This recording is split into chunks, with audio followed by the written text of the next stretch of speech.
Okay, here's our video notes on this concept called rotational inertia. Essentially, rotational inertia, here's your definition of it. How much an object wants to continue rotating with the same direction, same speed it's rotating with. Just as an FYI, AP calls this rotational inertia. You might see it referred to as moment of inertia. Those two are synonymous with each other.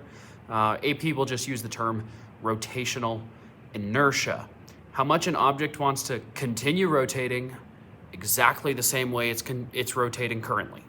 So I'm going to back up to the meme on the front page. This is a Mr. P original meme, and one of the ones I'm maybe proudest of.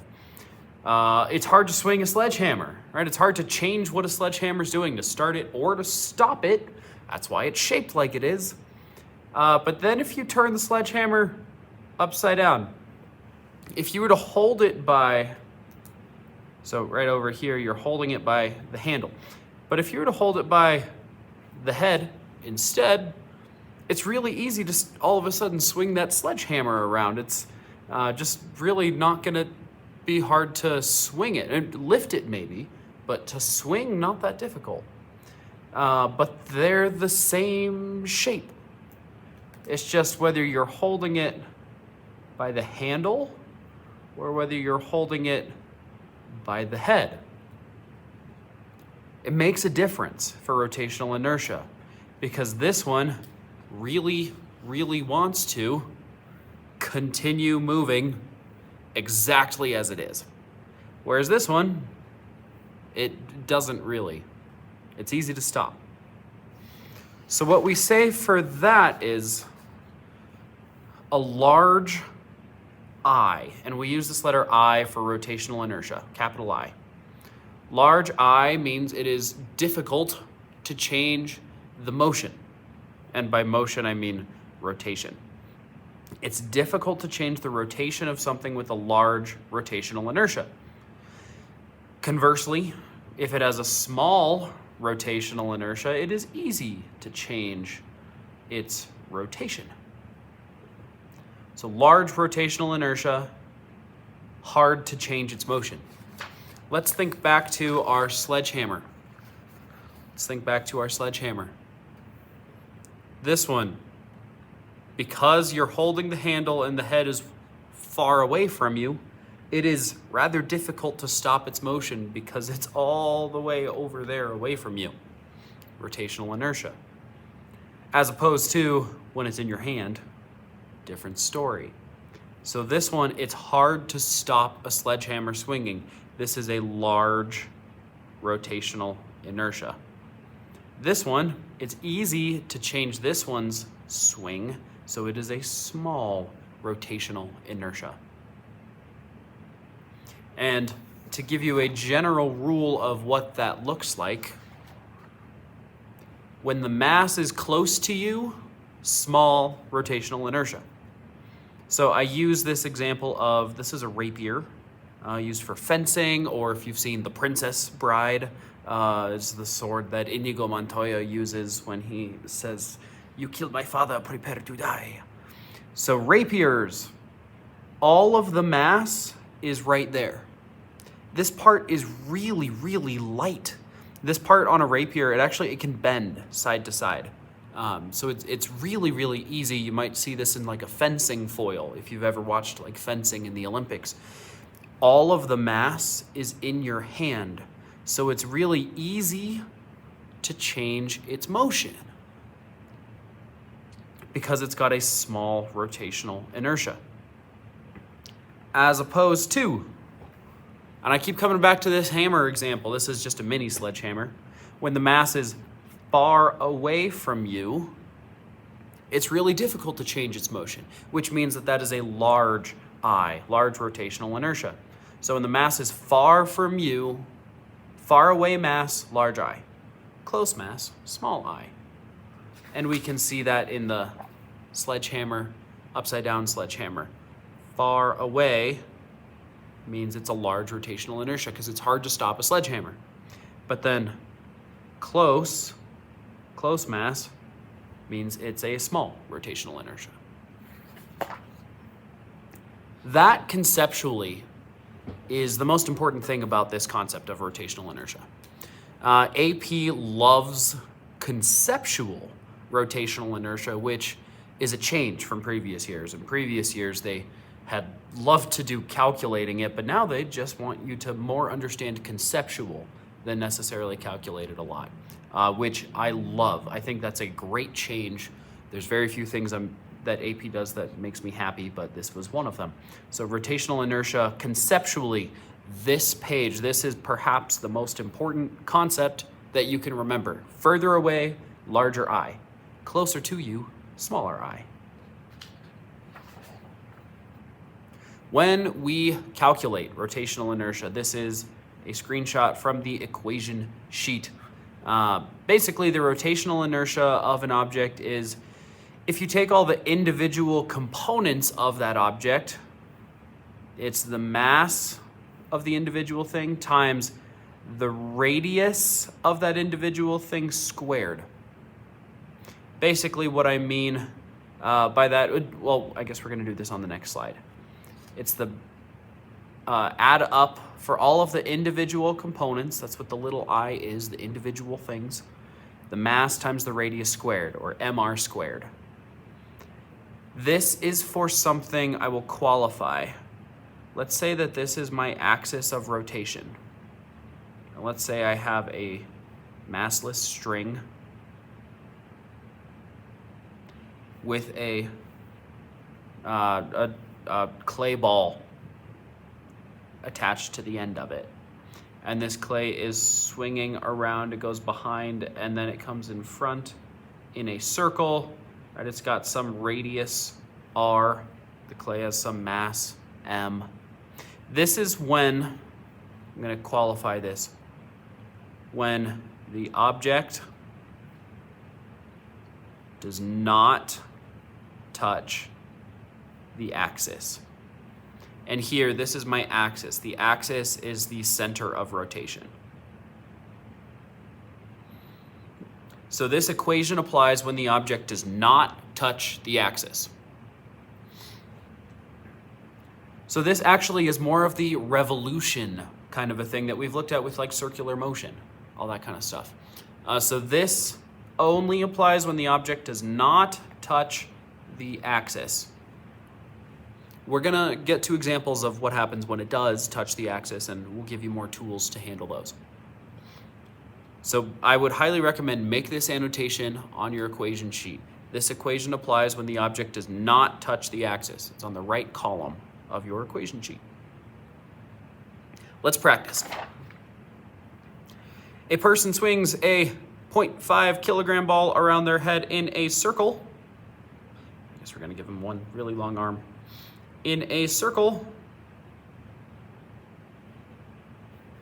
Oh, so that's the axis of rotation, right? It's what they are swinging around. So the mass, we have a 0.5 kilogram ball. We have a radius, right? The string length is 0.4 meters and the string length is our radius. What is the ball's rotational inertia? So I equals question mark. This one is pretty straightforward because, right, we add up all the individual things, but there's only one. So I equals m 0.5 r 0.4 squared, and let's see, that's 1/2 times 0.4 squared is 0.16. So we can get 0.08. But then here's our question, units. Units of rotational inertia. Well, they have no new units. So the units aren't new, which means we just look at, mass times radius squared. Mass is in kilograms, radius is in meters, and it gets squared. So kilogram, meter squared.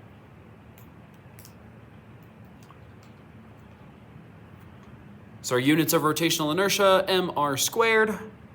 And in this case, it's because we have one individual thing, we just need to do it once. All right.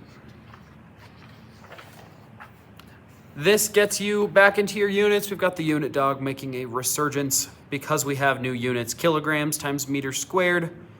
In this equation, just generally speaking, this is for when something does not touch the axis. So you can ignore this, sorry. When something does touch the axis of rotation, we just have a slightly different general rule. Basically, it's some number times mr squared.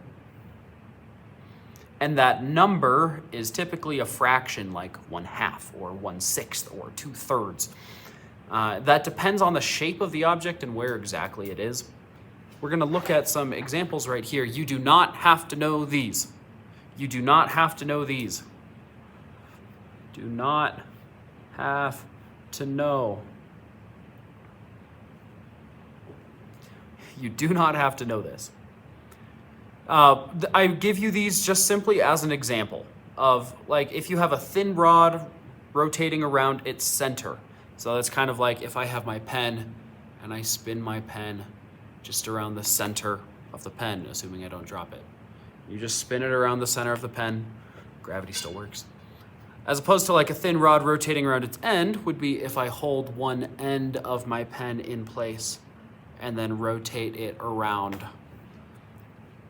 Solid sphere, that's like the Earth rotating, right? Rotating as the day goes by. But a hollow sphere is different than a solid sphere, right? And you see that these all, it's some number times mass times a distance squared. Some number times mass times a distance squared. Where that distance is typically from the axis of rotation to the furthest point away. How far away is it?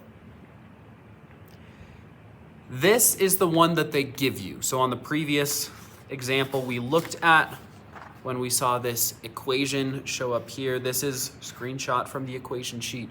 This is the one that they give you. It's for either a hoop or a point mass. They are identical as far as the math to do with rotation goes. So the math to do with rotation, because it only deals with, doesn't touch the axis. Every other one of these examples, if you look at it, it touches the axis. So like a disc or a cylinder rotating around its center, that touches the axis right there. This touches the axis, touches the axis.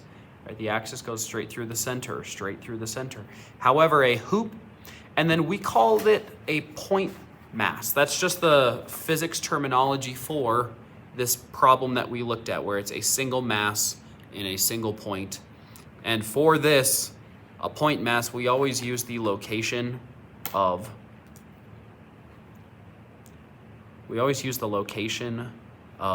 the center of mass. The location of the center of mass for a point mass, which is going to be that radius away. You don't have to know these. The only one you do have to worry about is this one, but they give it to you in that form of the equation. You might have to do some practice problems with these other ones, but here's the wonderful part. They will just give you the equation. They'll just give you the equation for any of the rest of these, should it become useful. And we'll look at examples of that. Practice. 3 small spheres are attached to a rod of negligible mass that is parallel to the x-axis and free to rotate about a pivot at x equals 0. So that's this dashed line that they give us. There's our pivot. That's our axis. The masses and locations are indicated in the figure. The rotational inertia in the pivot is most nearly ... And this was a multiple choice question that I screenshotted. We're just going to calculate it without the multiple choice options.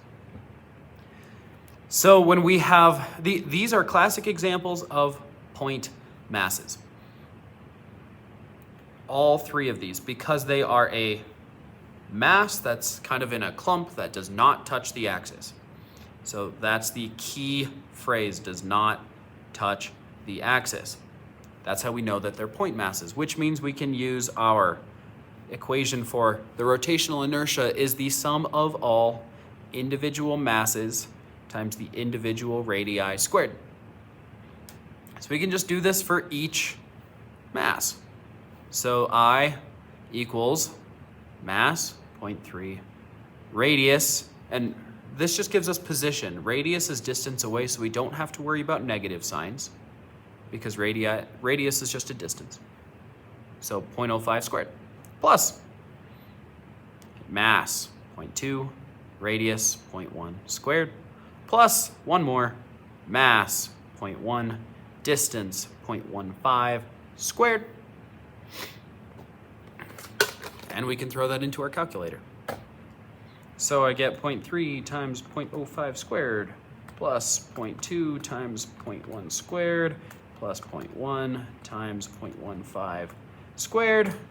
And this tells me 0.005 is my rotational inertia. Remember, we have units of kilograms, meters squared.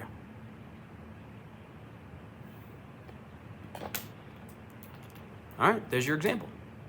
AP, just as an FYI, their multiple choice response, they gave it in scientific notation as their answer, but it means the same thing. One quick note on this problem. This is a rod of negligible mass. We ignored the rod that those small spheres were attached to because it has negligible mass. If it was not, we would have to go back to, like this previous thing, and use a thin rod rotating, but then they would have to give us the equation. And I know that this one's not around its center, so they would have to give us the equation of a thin rod rotating. If it was not massless, we would have to include the rod within this system. All right. This is what I was talking about when I said AP just conceptually wants you to understand rotational inertia. All conceptual is their heavy emphasis. Uniformly dense cylinder can rotate around any of the four axes as shown. Cylinder is radius r, length L, where r, and when they use this, it means is much, much less than L. Is much, much less than L. About which axis does the cylinder have the greatest rotational inertia? If you remember, greatest rotational inertia means farthest away. Means farthest away. So take a moment and try to figure out which axis, if it rotates around, is the mass furthest away. And the answer is axis 1. All right, the mass is the full length L away, as opposed to axis 2 is kind of through the middle-ish of that rod, so it's only like a half of the length. Axis 4 is the closest in it could get. Axis 4 would have the lowest, so we could say axis 4 has the smallest rotational inertia because it's directly through the center, all the mass is as close as it can get. Axis 3, it's a little further away, because it's now the whole diameter away instead of just the radius, but it's still pretty close in. Axis 1 has mass the furthest away, which is why it's the greatest. And we get axis 1. So we've kind of gone through this sledgehammer business already. Why are sledgehammers shaped the way they are? When the mass is far, it's hard to stop. Well, it's hard to change, which would be start or stop. So if you get a sledgehammer up to speed, and you're swinging it, it's really hard to stop it, which is why it goes through things. Lightsabers. So Star Wars actually is onto something here with physics and rotational inertia. They're ideal for fast-moving fights, because if you think about a lightsaber, that's basically the handle, and then you press a button that's on a lightsaber, and it comes out as the rest of the lightsaber. But if this is all light, right, that's why it's called a lightsaber. If that's a light, that has no mass, which means all of the mass is in your hand. Very small rotational inertia, which means it's really easy to move that lightsaber very quickly so you can have a really quick fight. You can really, really have a very fast sword fight, essentially, because your sword has no mass, so all of the mass is in your hand. Very small rotational inertia. One last thing to kind of throw on here. This is called the parallel axis theorem. So this is an equation they give you on your equation sheet. The parallel axis theorem. What this means is, like, if we look at this object, this is what we would call I through the center of mass. This would be the rotational inertia if the axis is the center of mass of that object. The parallel axis theorem says, okay, what if we take this axis and say, nope, I'm not going to do that axis, but I'm going to do a different axis that is parallel to the axis through the center of mass. And we can get this equation here, I prime. I prime means this is the new rotational inertia. That's just mathematically, that's what prime means. So we would call this I prime. Rotational inertia through the new axis. We take I through the center of mass, so whatever this would be, plus md squared, where d is the shortest distance between one axis and its parallel. So d is the distance between the axes. It's a pretty straightforward equation. You just have to recognize when they want you to use it. Essentially, it's when they give you some words that I'll point out in just a moment. The symmetrical object shown in the figure is made of a material with a uniform density. Okay, so uniform density, that means middle of the object is the center of mass. The middle of the object is the center of mass. That's what uniform density means. The object has mass 5 kilograms, length 4 meters. The object has a rotational inertia of 10 kilogram meters squared about a vertical axis through its center of mass. That's how you can kind of clue into parallel axis theorem, this equation they give you. This axis through the center of mass is indicated by the solid line in the figure. What would the rotational inertia be of the object about a vertical axis at the right edge of the object, as indicated by the dashed line? So we want this axis now. This is our new axis. And it's a pretty straightforward plug and chug kind of equation. I prime, so our new rotational inertia is I center of mass, they give us 10, plus the mass of the whole object times d, the distance away it is. Well, the object is a length 4, and it moved by half the length, which means it moved by 2 meters, d squared. So 10 plus 5 times 4, that's 20, so we get 30 kilogram meter squared. That's our new rotational inertia around the axis on the right side.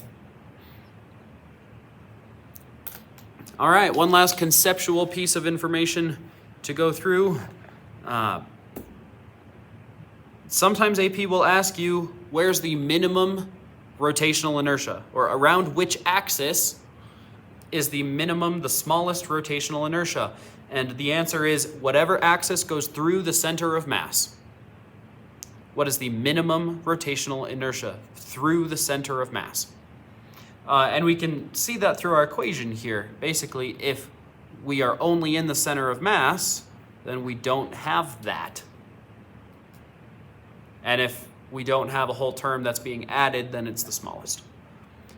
So the smallest axis, or the smallest rotational inertia we can have is around the axis that goes through the center of mass. That would be, on this question, that'd be through this axis. On a previous question, that would be Right, axis 2, it kind of misses the center of mass, which is right there. Axis 4 goes through the center of mass. So we said axis 4 is the minimum.